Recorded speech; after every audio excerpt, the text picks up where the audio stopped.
Good afternoon. Thank you all so much for joining us in here at the Weston Peachtree. It is time for the Roosters Report. Oh, can you hear me out there? Is this microphone on? No, it's not? Oh, okay. Well, we're very pleased to welcome for today's Roosters Report to talk about Ohio State and Georgia, Austin Ward and Jeremy Birmingham. Oh, all right. Thank you very much, Mr. Commissioner. We are very pleased to be here. This microphone doesn't work. Yeah, I agree with Austin. Thank you for letting us be here. It's our pleasure. And thank you for this Chick-fil-A Peach Bowl water. Super delicious. So we are here today to talk about Ohio State. They had their full team media day minus Miyan Williams, who was not able to participate in that, but he was able to participate in practice at Mercedes-Benz Stadium. Our long national nightmare about Miyan Williams' health maybe finally drawing to a close. The unluckiest man probably on the Ohio State roster outside of Cameron Babb, at least when it comes to big game availability. Looks like he might be on the other side of that. We'll see. He didn't even have Berm any tape on his ankles to go out through that workout. Pants were clean. Yeah, I mean, I think the biggest question you have to have or worry about is how's his wind going to be? If you've been sick, if you've had a fever, cold, whatever, it's hard to always know that you're going to be able to go out there and give 100% of your physical self. So he obviously was not well enough to do media day, which is fine. Number one, for other people who were there, it's not a matter of just him being sick, but it's also if he's even feeling better, you don't want to risk him getting anyone else sick. So, but being out on the field, he seemed like his normal self. So, I mean, that's the good thing for Ohio State, as we talked about all week. It's going to be running back by committee probably at some point. I think the unluckiest man on the roster today is probably Chip Traynham, if you're talking about his potential role in this game, because I would imagine he gets less work than Dallin Hayden does this weekend, just because I think Hayden provides a little bit of a change of pace that Chip may not. So that's the one thing you look at today. But other than that, I mean, again, Buckeyes are healthy. We did see G. Scott getting some sideline work with the trainers. So I don't know if that's a lingering issue or something just happened today, but I'm told that for the last week or so, maybe slightly more, that G. Scott Jr. has not done anything more than jogging. And, certainly during anything could happen after the open viewing periods, but I'm told that was not just a new thing for today. I don't know how much that lines up with what I'd been hearing about the potential for Joe Royer to get back into the lineup. I mean, we know that Cade Stover and Mitch Rossi are going to be handling the primary workload there. If Ohio State has to then replace G. Scott as that third tight end or as a potential option in the passing game, which is something that we saw Ohio State trying to do a little bit more late in the year, you'd have to think that would be Joe Royer. So he seemed to be in good spirits. Royer did on Thursday morning during the full team media day. It's impossible for me to say how much he's going to factor into that game plan. I know that Ohio State is excited about him being back on that track. It feels like it was years ago, but it was just March and April where we were talking about him being a starting tight end and a breakout player. Obviously, multiple things went wrong for him to sidetrack that. A devastating turn of events off the field, and then more specific to his football career, a groin injury, as well as I think an ankle at some point that slowed him down.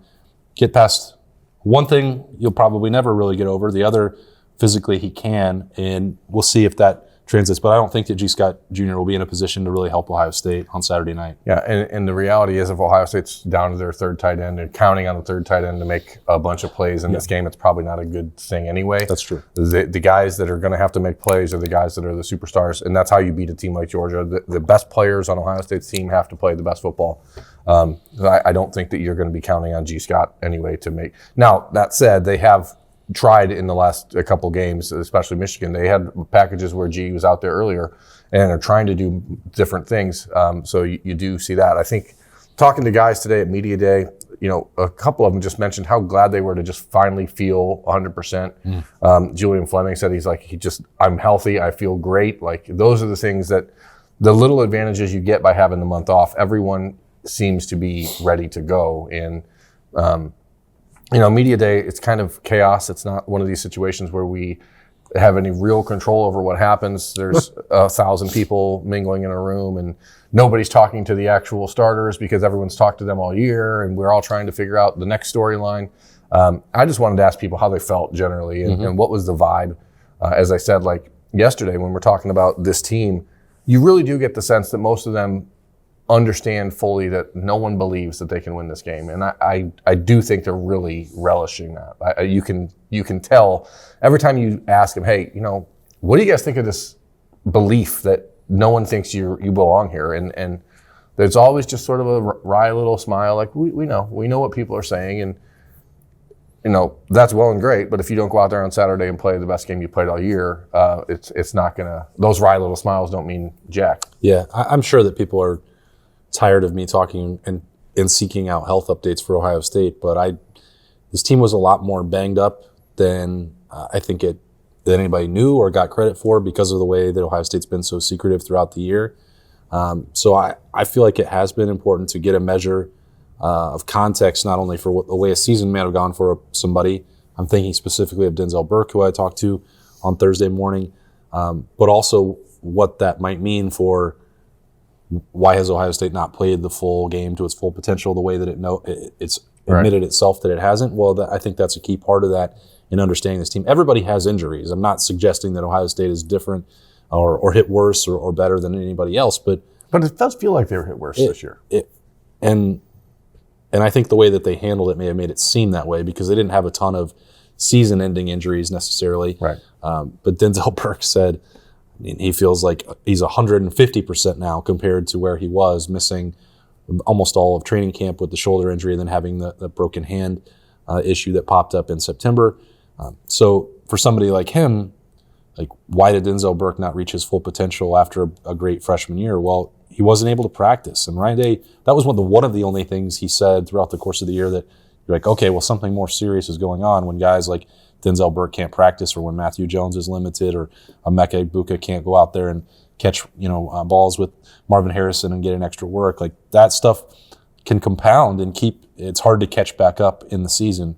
But Denzel Burke and Matthew Jones both said that how meaningful and impactful this month of December can be for them. We'll see if that's the case on Saturday night. But I did think going around and talking to those guys who were dealing with stuff and not really able to talk about it was significant for both reasons. Yeah, that's been the issue all year. Like, we're trying to say this guy isn't playing great, and why isn't he playing great? And he can't come out and say, I'm not playing great because I can't run, or I broke my hand in a fumble drill in practice, or whatever. Like, you can't come out and explain it to people. And instead, he's a game time decision, and then 2 minutes later he's out and he's not dressing, and you're like, well, what the heck is going on around here? So, that has been the storyline that we've been talking about all year. It's just this recurring nightmare from a PR perspective. And if I look back on this season, and I'm certainly not writing a post-mortem on it yet, but one of the biggest storylines of the year is just that I think Ohio State really didn't handle the PR aspect of this year correctly, and put so much pressure on themselves to do everything else perfect because the truth wasn't out there all the time, and it just would have been better to do that. And I hope that moving forward, the program understands there's value in that. And I get you're trying to have a strategic advantage. I understand but you're talking about how someone's going to play against a terrible Michigan State team. Shouldn't have to keep that secret to beat Northwestern and Indiana. Right. So that's just one of those things that I don't understand from this year. But back to this morning, you could just tell this is a team that's really loose. Nobody wanted to do go-karts yesterday, no. Especially because it was 45 minutes away, and they had to get on a bus and 4:30 in the afternoon and go through Atlanta traffic to get there. Grant Toutant said he was thrilled they had a police escort because it certainly made it easier, but nobody wanted to do that stuff, and they're just really kind of fed up with all of the pomp and circumstance around this game. And I was talking to Cade Stover. He's like, well, I don't know why we're doing this. I'm like, this is the Super Bowl. You got to understand, this is the Super Bowl. So this is part of the process. And somehow we ended up talking about his farm and what he did for Christmas. And he was talking about a bloated cow that you had to put a hose into the cow's mouth down to its stomach and then pump air out of a cow. You're going to hear Chris Fowler talk about this story on Saturday night, I guarantee you, because Chris Fowler was standing right there. So it was a little weird, but that's what happens on media day. There's some weirdness abounds. Yeah, the other part that you mentioned early on in the Roosters Report was that Media Day tends to be a lot more about the young players, and we had an opportunity to catch up with a number of them. And what's funny is that matches up with the paranoia as well, that like Ohio State structured their practice again uniquely with the second and third periods were basically third team and freshmen going live in an 11-on-11 drill. Which is great to see. Rather than doing the first team or the second team. But guess what? We would rather see that. Yeah. And that's more meaningful for the future. And the second part of that is you'll read in my practice observations, and if you use other sites other than ohiostate.rivals.com, you'll read it in every practice observation about Devin Brown throwing a deep ball down the right sideline to Keon Grays.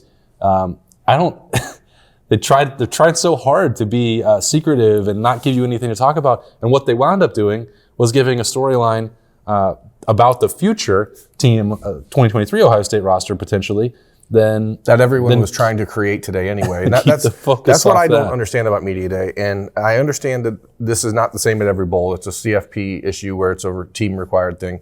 But they should have brought 25 starters, offense, defense, special teams, and that's it. I really don't think they should be putting the young players who are not trained in really dealing with the media in front of a bunch of sharks who are all going. The number of questions, I talked to Devin about this this morning, which was, he said he had like 6 people ask him, how's the relationship with you and Kyle? What's it like trying to create a storyline that doesn't need to be talked about at this point? Those two are going to compete for the starting job. 2 days before the college football playoff semifinal? Right. Those two are going to compete for the starting job next spring, and there's going to be plenty of time to talk about it.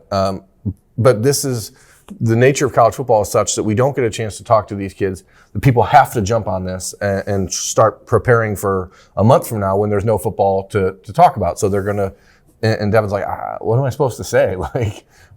We're friends. We're like best friends. We're always together.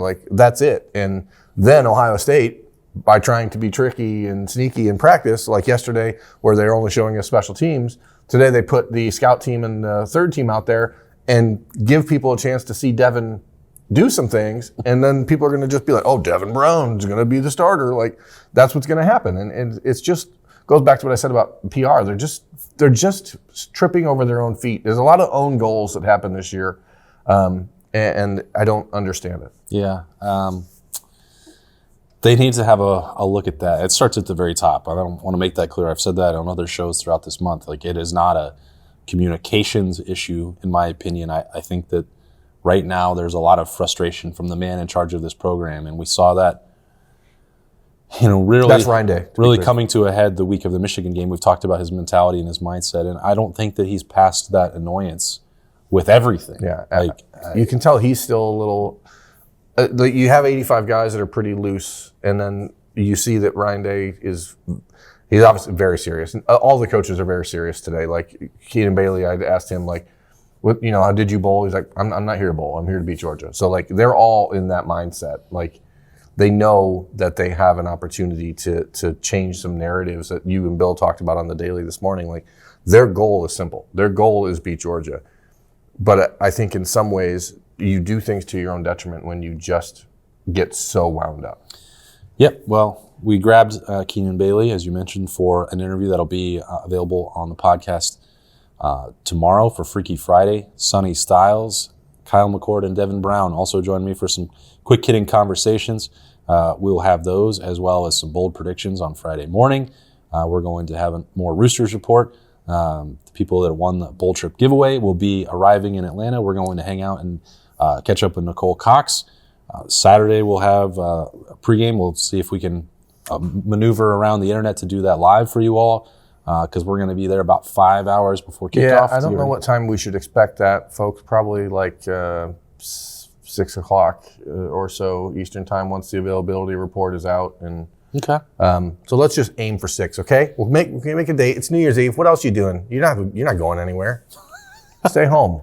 Talk with us. And then I think that's pretty much what we've got coming. Yeah. Go ohiostate.rivals.com. We're talking about tampering. We're talking about everything else. Now we can talk about that today. That one of the intrepid reporters from the Lantern, Ohio State's excellent student newspaper, was asking players hey, have you been contacted by the schools? And Emeka Ibuka said, yes, I have been. Marvin Harrison said, no, I haven't been. None of those things matter. We know college. I asked Ryan Day 3 weeks ago in a press conference at Ohio State, how are you dealing with tampering with all this other? It's been going on. This isn't new. Yeah. It's just fascinating that it's now we're just talking about it. And I don't know. Number one, don't make tampering into an issue where a player admits that he's being contacted. That doesn't mean he's thinking about going anywhere or doing anything like that. Emeka Egbuka's not leaving Ohio State. So it's just one of these weird things that are now just happening in college football. Yeah, I almost feel like I didn't ask anybody about that because I know what the answer is. Well, there's the truth, and then there's the politically correct. Yeah, and it doesn't matter what they say, what the answer is. Like, what matters is what their intentions are. Yeah. If somebody purely wants to go grab an NIL bag by going in the transfer portal, they will, and coaches will have, or intermediaries, agents, anybody else will have already been telling them what the options are. So, like, I understand that's what's going on. I don't think it helps anybody by talking about it because they're not going to name names of who's doing it. They're not going to name amounts of what's happening. If they say, like Marvin Harrison has directly, and even using language that we don't normally hear from him, they have no intention of going anywhere, then what's the point? Right. So you either say that the kid's a liar or it doesn't matter, or it won't change it. Right. If he said that's the outcome, the rest of it does not matter. Like, because the NCAA, here's why I say that. I understand your counter argument out there. I can hear you coming through to the comments at me. Well, let's find who these people are. Tampering is a serious thing. It's hurting college football. It's not good for the players. Like, if it's Lincoln Riley, let's know it. All that's true. But the NCAA is not going to be able to enforce it. Right. So the only person that they're likely to come after is the player themselves because their eligibility is on the line. Right. The eligibility card is pretty much the only thing the NCAA can play in any of these situations right now, and they're not because they don't want to be taken to court where they will lose, undeniably lose. So it's one of these things that we just have to acknowledge is going to happen. When you're a program like Ohio State, you have great players. That's the way it is. I also am sure that Ohio State coaches, if there's players around the country that they're interested in, that they have connections through former high school coaches or teammates, or then they're talking about that as well. That is the game, and we are in It's not a one-way street. Right, we're in a lawless world, folks. We're in a lawless world. Get your hard hat. Okay, this has been the Roosters Report. We thank you very much, Mr. Moderator, for having us in here. You did great. It's been a fun day. Media Day is in the books. Friday morning, there is one more thing I forgot to add, that's Ryan Day and Kirby Smart will be on this very stage on Friday morning. We'll have coverage of that, as we always do, on the podcast and at ohiostate.rivals.com. That is Berm. I am Austin. We will see you later.